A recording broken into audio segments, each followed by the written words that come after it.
Alright, it's Brother Peter with tidbits from the Word. We're going to cover one more little excerpt this morning because we're talking about the book of Revelations, and we're talking about the new heaven and the new earth. We're going to talk about the stones. The stones. We spent piles and piles of money for a little diamond. By the way, my wife, actually, I'm kind of ashamed of it because it's an earthly thing and she's wearing it around and it's going to burn.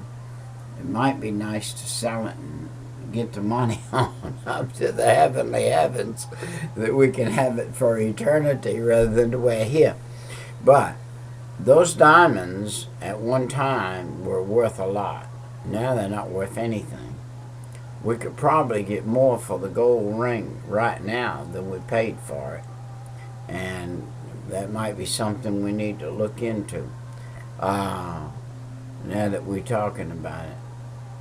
And we talked about the gates and the foundations of the New Jerusalem, the new city. We're going to talk a little bit about the stones.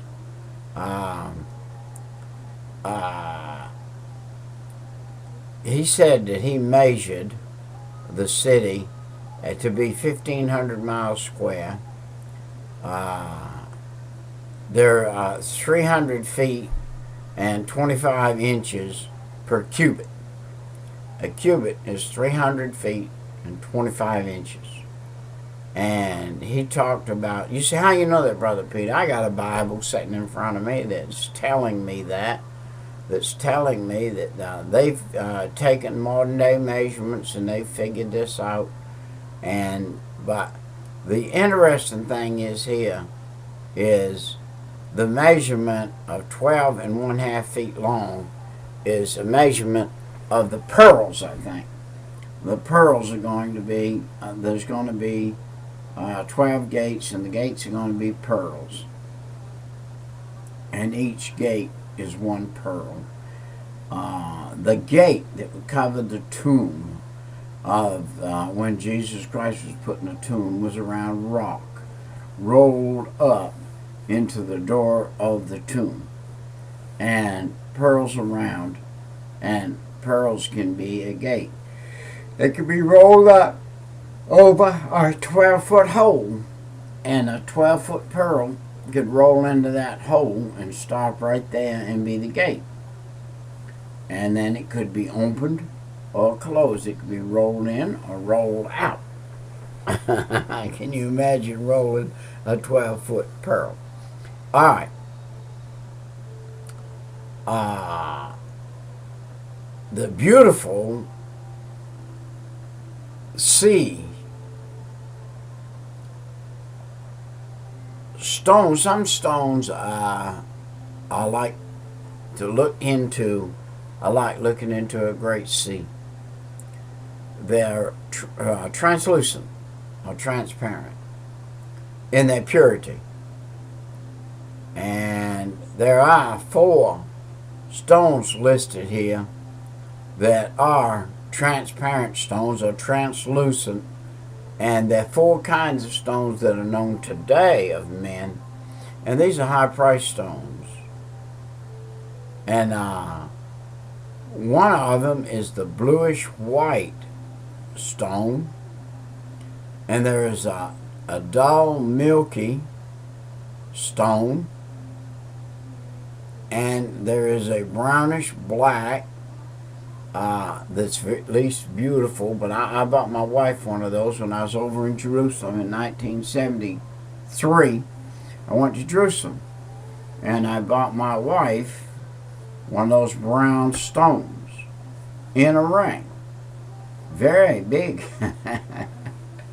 Kind of an oversized stone. And over there is something that would sell over here for $400 or $500, and over there I bought it for pennies on the dollar, for like $25, $30, or $40. I forgot what it was now, but it was a very small amount.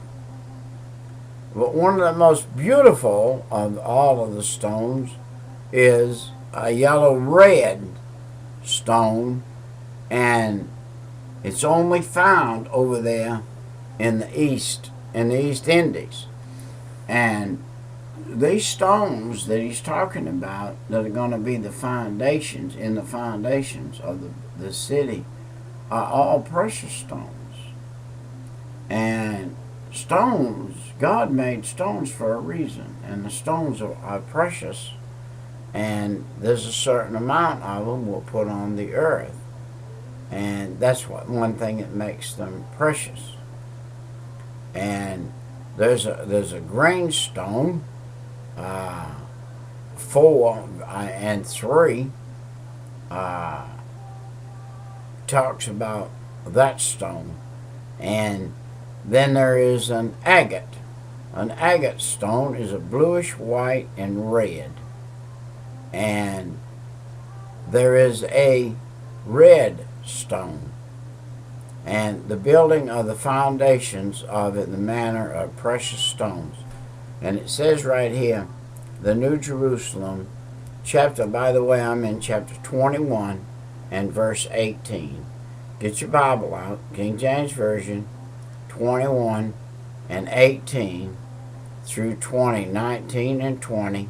It said the foundations were made in this manner of precious stones, the first one being the city with all manner of precious stones. The first one being foundation is jasper. And that jasper is a very clear stone. And then number 2 here, it said the second one is a sapphire. The third one is some, I can't pronounce it. And the fourth one is an emerald. And the fifth one is a sardonyx. And the sixth one is sardis.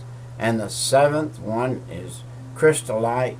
And the eighth one is beryl. And the ninth one is topaz. And the 10th is a something I can't pronounce again. And the 11th is a jacinth.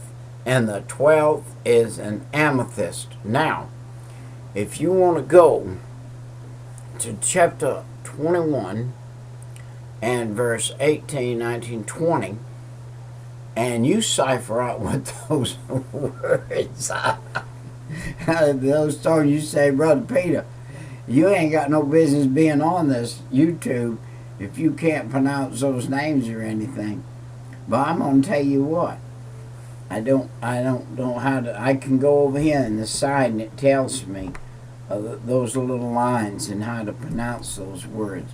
But I'm not going to take the time on here this morning to do that. But you go over there and you do it. You look at them, you read it for yourself and see what it says. Do not, absolutely, positively, 100%, do not take my word, what I say, for gospel until you prove it. Prove it yourself. Anything I say on this YouTube, you go to the Bible and you prove it. If you can't prove what I say by this Bible, then I'm in error. I'm not going to be in error on purpose. I'm not going to try to teach anything in error. I'm going to try my best to teach every possible thing that I teach to have no error in it. But I am a human being, and I'm not real intelligent when it comes to many things. And I could say something that would be wrong. If I did, you search it out. And when you do, if you find it wrong, you pray for me. You might give me a little notation and say, I believe you need to relook at this. I love constructive criticism. You can give constructive criticism with love and not be ugly. And if a man's wrong, he needs to be straightened out. He needs to. If I'm wrong, I need straightening out. I need to learn better if I don't know something right.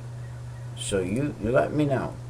But anyway, the 12 gates are 12 pearls. Every gate is one pearl. And the streets of the city were pure gold.